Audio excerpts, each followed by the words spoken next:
Physically strong people don't necessarily make you feel weak. You admire their strength.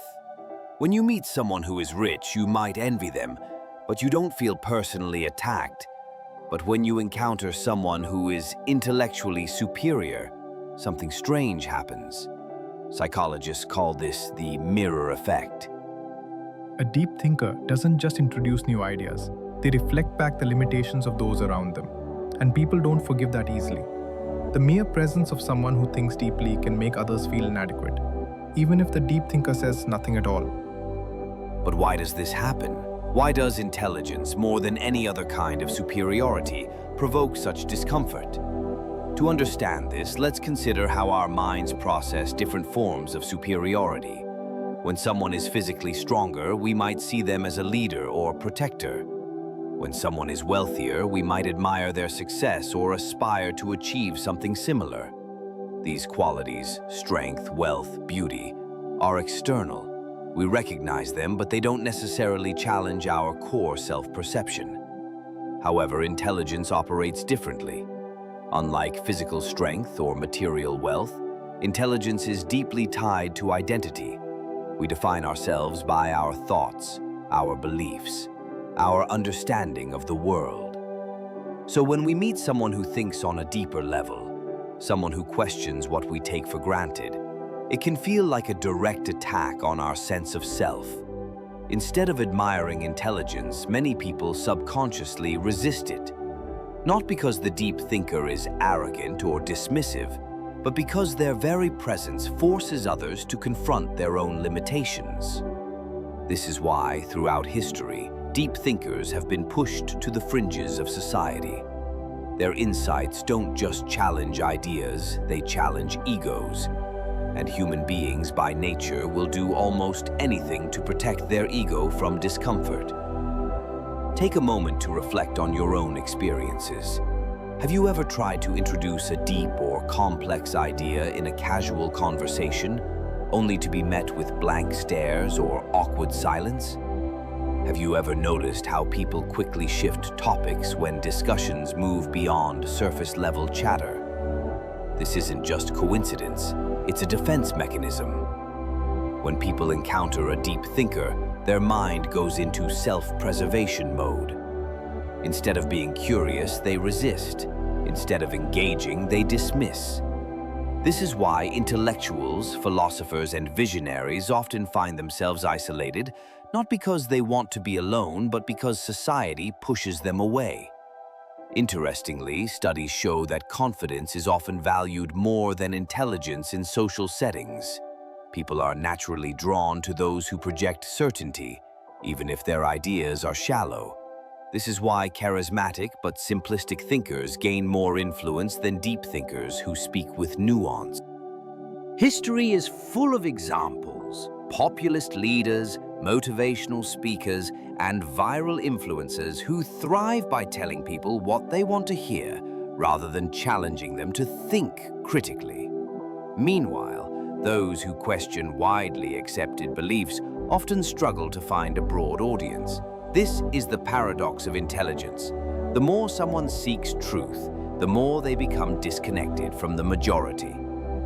The mirror effect doesn't just reflect society's limitations, it highlights why society resists change in the first place. But the question remains, if intelligence is so threatening, is there scientific proof that people actually fear it? Modern neuroscience backs this up. Studies show that when people feel intellectually inferior, their brain's amygdala, the region responsible for fear and threat detection, becomes highly active. In simple terms, deep thinking is not just intimidating, it triggers a primal survival response, similar to what we feel when facing physical danger. But why does intelligence activate the same fear circuits as a physical threat? The answer lies in how human brains evolved. For most of human history, survival depended not on being the smartest person in the room, but on being accepted by the group.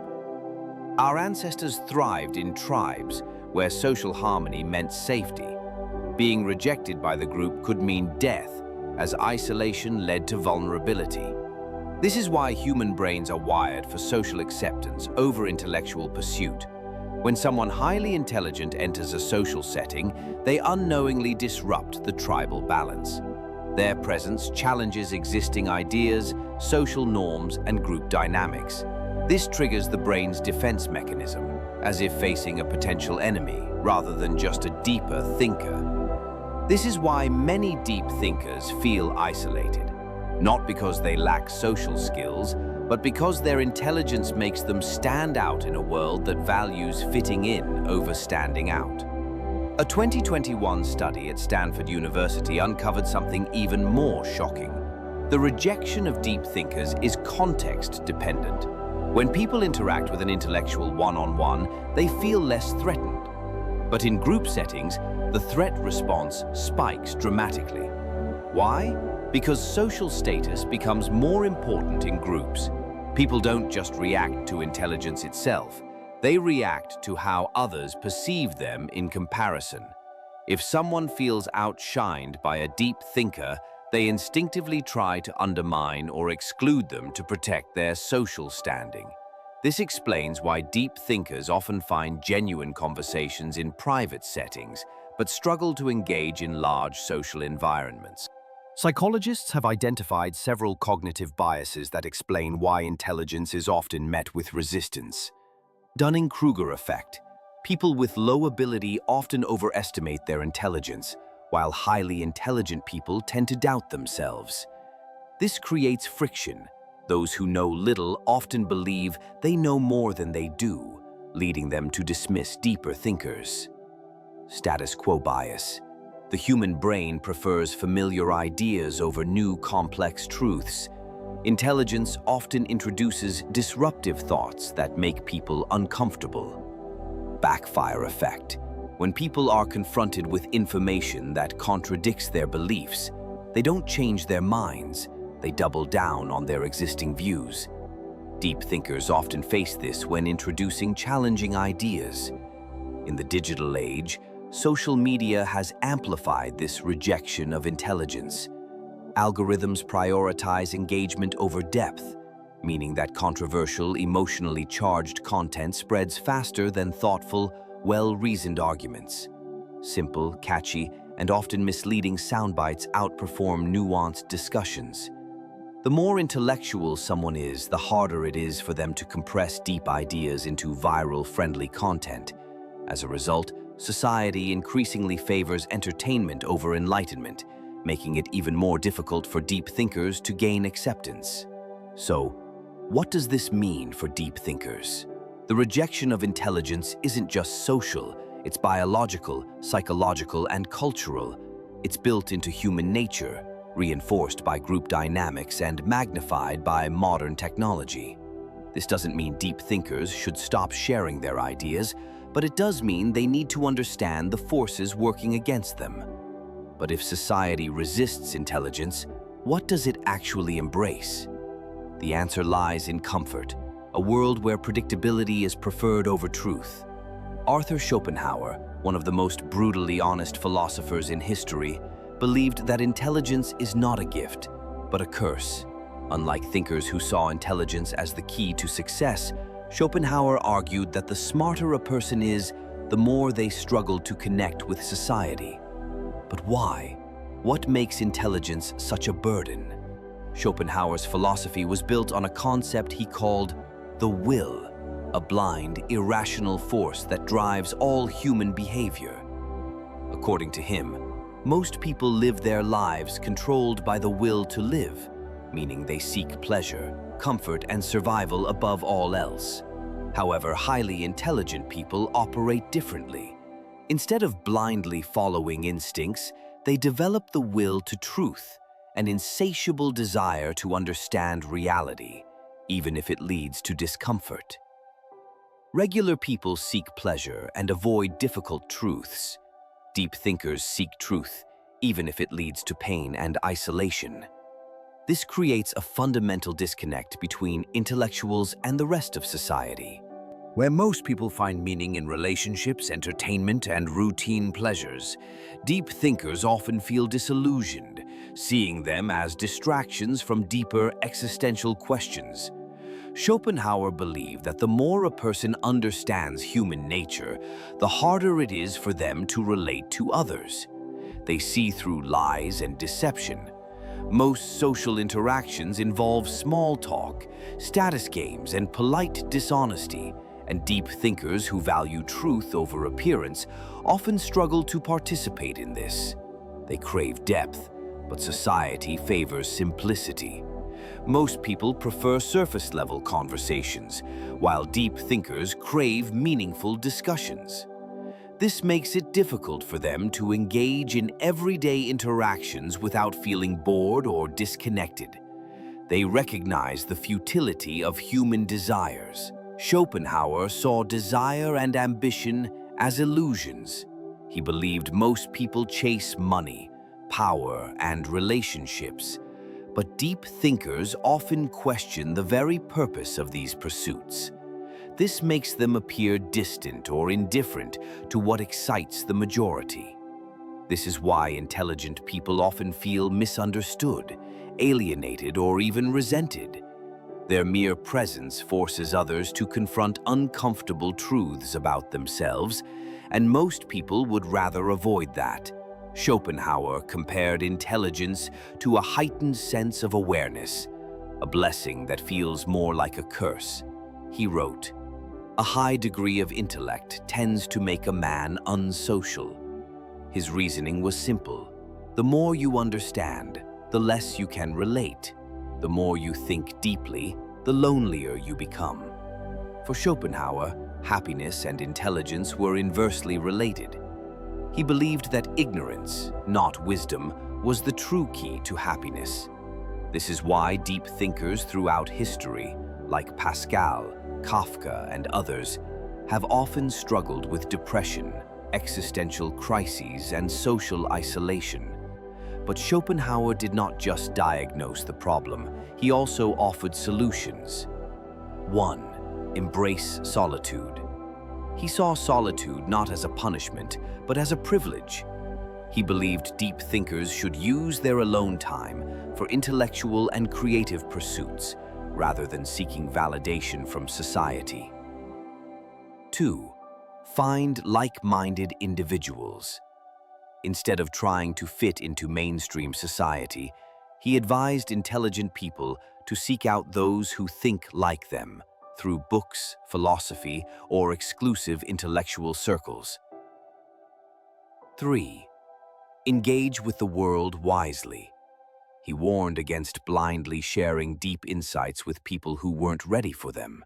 Instead, he suggested that thinkers observe society, learn its patterns, and choose their words carefully.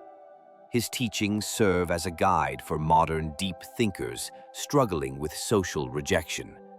While intelligence may lead to loneliness, it also grants freedom, wisdom, and a deeper understanding. Schopenhauer saw intelligence as a double-edged sword, a source of both power and pain. While it allows one to see reality more clearly, it also distances them from those who prefer illusions. In the end, his philosophy confirms what we already suspect. Society doesn't fear intelligence itself. It fears what intelligence reveals.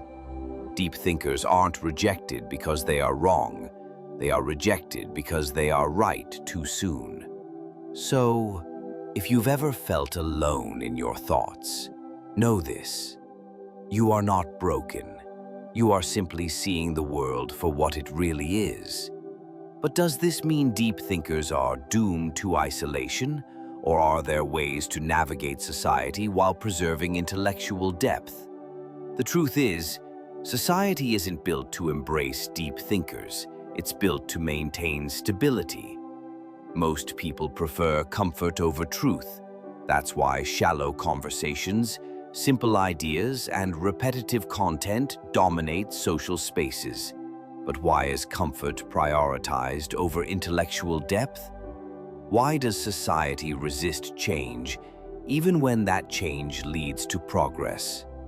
The answer lies in human psychology and how institutions shape our thinking from a young age. Why society resists deep thinkers? At its core, the human brain craves certainty and predictability. Evolution has programmed us to avoid mental discomfort, a phenomenon psychologists call cognitive ease. 1. Cognitive ease. The brain prefers simple, familiar information because it requires less energy to process. When an idea is complex, nuanced, or unfamiliar, the brain perceives it as dangerous or uncomfortable. 2. System justification theory. This explains why people defend the status quo, even when it works against them. Most people prefer to rationalize authority rather than question it, because change feels threatening. 3. Groupthink. People would rather conform to popular beliefs than risk social rejection by challenging them. This is why the majority tends to reject intellectual dissent, even when it's based on truth. These deep psychological preferences for comfort over complexity are why philosophers and scientists often struggle to gain mass acceptance, especially during their lifetimes.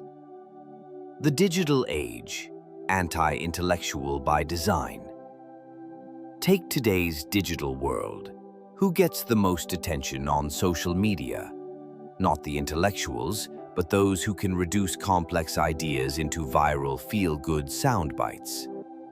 Thought-provoking discussions struggle to gain traction because depth takes time, while viral content is instant, emotional, and easy to digest. Algorithms reward engagement, and nothing engages people more than controversy, outrage, or humor. Institutions that suppress deep thinking. This rejection doesn't start on social media. It begins in the institutions that shape our minds. Education. Schools claim to value intelligence, but in reality, they reward obedience over critical thought. Students who memorize and conform succeed. Those who question are often seen as troublemakers. Workplaces. The corporate world doesn't favor the most innovative minds. It favors those who fit the culture and protect existing power structures. Politics. Leaders who speak uncomfortable truths often lose to those who tell the public what they want to hear. This explains why history's greatest thinkers were often outcasts in their time. Their ideas were considered disruptive, not valuable. Society only celebrates intelligence when it is safe and mainstream. Examples of rejected deep thinkers. Galileo was imprisoned for his discoveries, but today we hail him as a genius. Van Gogh died in poverty, but his paintings now sell for millions. Nikola Tesla revolutionized technology, but died in obscurity. Alan Turing saved millions in World War II, but was persecuted for being gay. Hypatia of Alexandria was a pioneering female thinker, murdered by a mob for her knowledge. They were not wrong, they were simply too far ahead of their time. If you've ever felt misunderstood for thinking deeply, you are in good company. The world's most brilliant minds were once ridiculed, ignored, or persecuted. They introduced ideas too advanced for their time and suffered for their wisdom. So what can deep thinkers do? If society resists deep thinkers, what can you do if you're one of them? It's not about giving up. It's about navigating society wisely. Not every place or person is ready for deep conversations. Save your profound thoughts for those who genuinely appreciate them. You don't need millions of people to understand you, just the right ones. Seek out like-minded people in books, online communities, intellectual circles, and most importantly, learn to communicate your depth without overwhelming others. As Einstein said, if you can't explain it simply, you don't understand it well enough. Final words. Schopenhauer once said, "Talent hits a target no one else can hit. Genius hits a target no one else can see."